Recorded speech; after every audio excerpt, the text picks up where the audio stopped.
Hello everybody. In this session, we shall discuss how we can monitor the neutralization titrations by conductometric method. Now you know that we have different types of neutralization titrations depending upon the nature of acid and base taken. Now we have reaction between strong acid and strong base, strong acid and weak base, weak acid and strong base, weak acid and weak base. We can even have reaction between mixture of acid and base. Now in this session we shall discuss the titrations between strong acid against a weak base and a strong base. Now let us first take reaction between strong acid with strong base. As an example, we shall take reaction between HCl and NaOH. Now this is the experimental setup for conductivity measurement. You take in a beaker HCl, dip a conductivity cell into it, connect the conductivity cell to a conductometer, take base or NaOH in the burette, fix it in such a way that we can add easily NaOH into the beaker. Now initially when you take the conductance of the HCl of the solution inside the beaker before adding NaOH, the conductance will be basically due to H plus ions. Okay, HCl being a strong electrolyte will ionize to H plus ions and Cl minus ion, and conductivity will be big due to H plus ions. Remember, Cl minus ions do not contribute much to the conductivity. Now when you start adding an NaOH, what happens? Some amount of H plus ions in the HCl will be taken up by the OH minus ion and will form H2O, and Na plus and Cl minus will remain in solution as ions. Remember, H plus ions and OH minus ions have high conductivity, while Na plus ion and Cl minus ions have low ionic conductivity.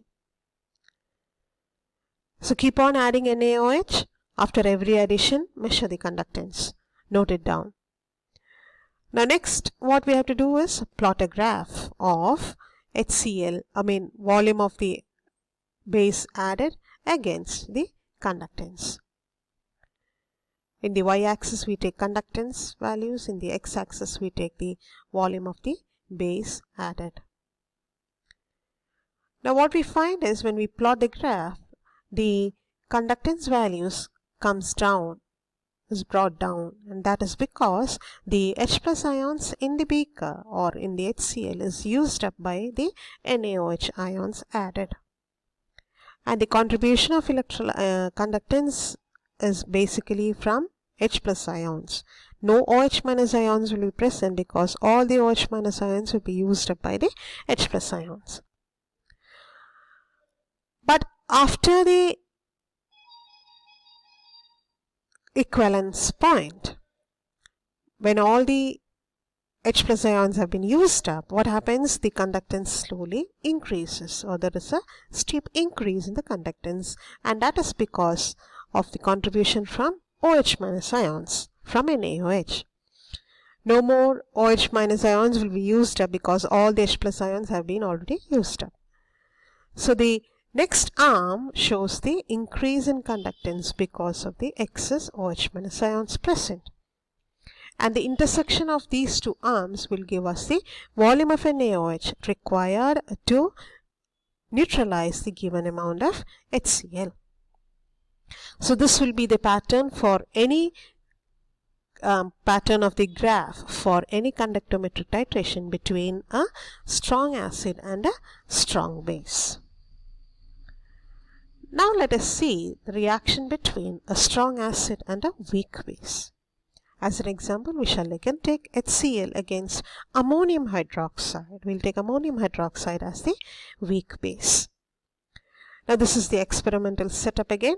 The same way, in the beaker you take HCl, dip conductivity cell into it, connect the conductivity cell to conductometer. In the burette you take ammonium hydroxide and fix it. so that we can add ammonium hydroxide into the beaker. Initially, when we take the conductance of the electrolyte in the beaker, it will be due to the H+ ions present. And ammonium hydroxide, since it's a weak electrolyte, will not ionize completely, but ammonium chloride formed when ammonium hydroxide reacts with HCl will ionize. Now remember, ammonium ions and Cl- ions are not going to contribute much to the conductivity, but H+ ions will contribute to the conductivity. And when you bring down the concentration of H+ ions, automatically the conductance values also comes down. Water again will not contribute much to the conductivity of the solution.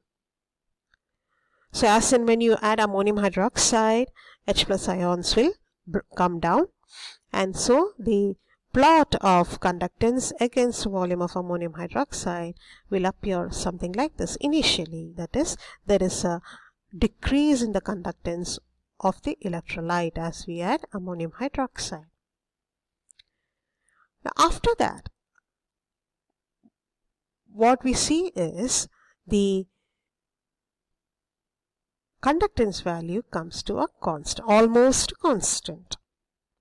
It becomes parallel to the x-axis, and that is because after equivalence point, no more HCl will be present.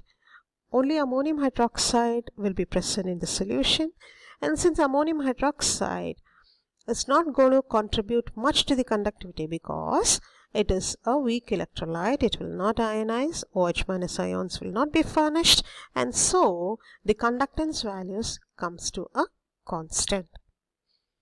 Alright, and the intersection of these two lines, arms, will give us the volume of ammonium hydroxide required to neutralize the given amount of HCl. Now this will be the pattern for all type of conductance reaction or neutralization reaction between a strong acid and a weak base. So hope you understood these two reactions and the nature of the plots, how the plot varies from different types of reactions. If you have any doubts regarding this, please do clarify in the discussion forum. Thank you all.